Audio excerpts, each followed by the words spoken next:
दोस्तों, आज की कहानी है भाभी की जवानी, देवर का कुंवारापन। कहानी पसंद आए तो वीडियो को लाइक और सब्सक्राइब जरूर कीजिएगा।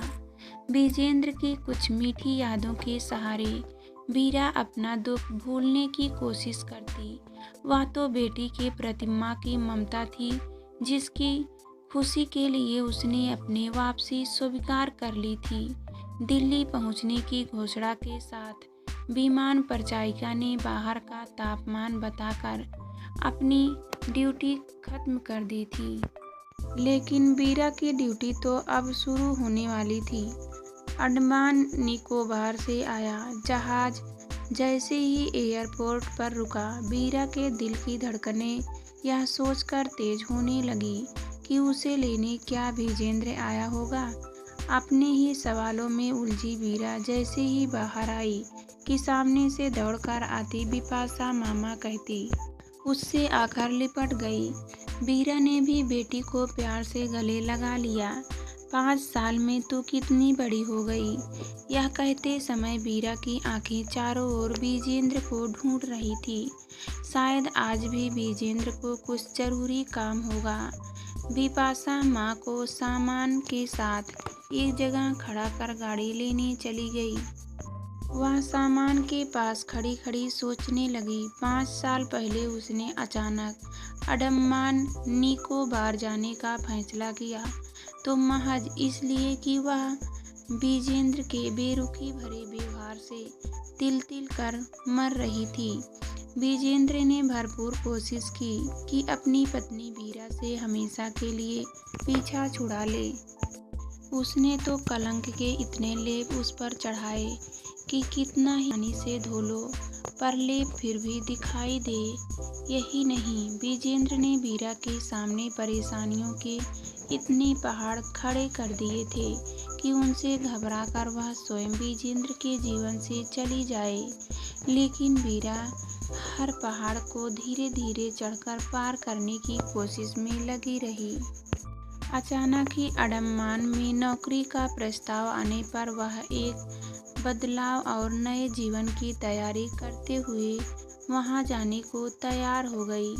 अंडमान पहुंचकर वीरा ने अपनी नई नौकरी की शुरुआत की। उसे वहां चारों ओर बाहों के हार स्वागत करते हुए मिले।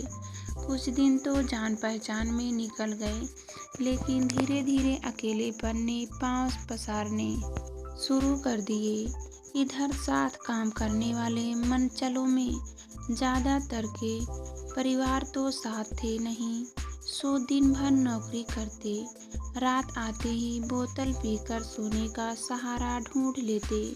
छुट्टी होने पर घर और घरवाली की याद आती तो फोन घुमाकर झूठा सच्चा प्यार दिखाकर कुछ धर्मपत्नी को बेवकूफ़ बनाते और कुछ अपने को भी।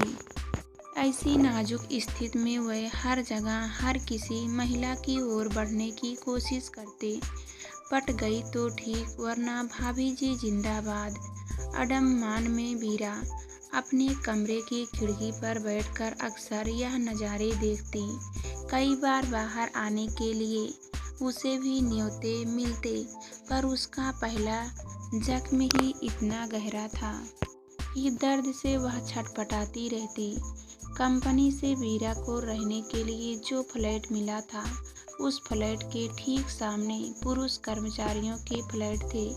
बूढ़ा शिवराम शर्मा भी अक्सर शराब पीकर नीचे की सीढ़ियों पर खड़ा पड़ा दिखाई जाता। कैंपस के होटलों में शिवराम खाना कम खाता, रिश्ते ज़्यादा बनाने की कोशिश करता। उसके दोस्ती करने के तरीके भी अलग अलग होते थे, कभी धर्म के नाते तो कभी एक ही गांव या शहर का कहकर वह महिलाओं की तलाश में रहता था। शिवराम टेलीफोन डायरेक्टरी से अपनी जात के लोगों के नाम से घरों में भी फोन लगाता। हर रोज दफ्तर में उसके नए नए किस्से सुनने को मिलते। कभी कभी उसकी इन हरकतों पर वीरा को गुस्सा भी आता कि आखिर औरत को यह क्या समझता है। कभी कभी उसका साथी वासुदा मजाक में कह देता, बाबू शिवराम घर जाने की तैयारी करो, वरना कहीं भाभी जी भी किसी और के साथ चल दी तो घर में ताला लग जाएगा। और यह सुनते ही शिवराम उसे मारने को दौड़ता। 3 महीने पहले आए राधु के कारनामे देखकर तो लगता था कि वह सबका बाप है। आते ही उसने एक पुरानी सी गाड़ी खरीदी। उसे ठीक ठाक करके 3-4 महिलाओं को सुबह शाम दफ्तर लाने और वापस ले जाने लगा था। शाम को भी वह बेमत गाड़ी में बैठकर यहाँ वहाँ घूमता फिरता। एक दिन अचानक एक जगह पर लोगों की भीड़ देखकर यह तो लगा कि कोई घटना घटी है, लेकिन कुछ समझ में नहीं आ रहा था। भीड़ छटने पर पता चला कि राधु ने किसी लड़की को पटाकर अपनी कार में लिफ्ट दी और फिर उसके साथ छेड़छाड़ शुरू कर दी। तो लड़की ने शोर मचा दिया। जब भीड़ जमा हो गई तो उसने राधु को ढेरों जूते मारे। वीरा अक्सर सोचती कि आखिर यह मर्दों की दुनिया क्या है, क्यों औरतों को बेवकूफ़ समझा जाता है। दफ्तर में भी वीरा अक्सर सबके चेहरे पढ़ने की कोशिश करती। सिर्फ 1-2 को छोड़कर बाकी के सभी एक पल का सुख पाने के लिए भटकते नजर आते। वीरा की रातें अक्सर आकाश को देखते देखते कट जाती। जीने की तलाश में अडम्मान आई वीरा को अब धरती का यह हिस्सा भी बेगाना सा लग रहा था। बहुत उदास होने पर वह अपनी बेटी बिपसा से बात कर लेती। फोन पर अक्सर बिपसा माँ को समझाती रहती, उसका सांत्वना देती। 5 साल बाद विजेंद्र ने बेटी बिपसा के माध्यम से वीरा को वापस आने का न्योता भेजा तो वह अक्सर यही सोचती, आखिर क्या करें, जाए ना या ना जाए। पुरुषों की दुनिया तो हर जगह एक सी ही है। आखिरकार बेटी की क्षमता के आगे वीरा विजेंद्र की उस भूल को भी भूल गई जिसके लिए उसने अलग रहने का फैसला किया था। वीरा को याद आया कि घर छोड़ने से पहले उसने विजेंद्र से कहा था कि मैंने सिर्फ तुम्हें चाहा है। कभी अगर मेरे कदम डगमगाने लगे या मुझे जीवन में कभी किसी मर्द की ज़रूरत पड़ी तो वापस तुम्हारे पास लौट आऊँगी। आखिर हर जगह के आदमी तो एक जैसे ही हैं। इस राह पर सब एक पल के लिए भटकते हैं और वह भटका हुआ एक पल क्यों से क्या कर देता है। वीरा कभी सोचती कि बेटी के कहने का मान ही रख लूं। आज वह ममता की भूखी मान सम्मान से बुला रही है। कहीं ऐसा ना हो कल को उसे भी मेरी ज़रूरत ना रहे। अचानक वीरा के कान में बिपसा के स्वर उभरे, माँ तुम कहाँ खोई हो, जो तुम्हें गाड़ी का हॉर्न भी नहीं सुनाई पड़ रहा है।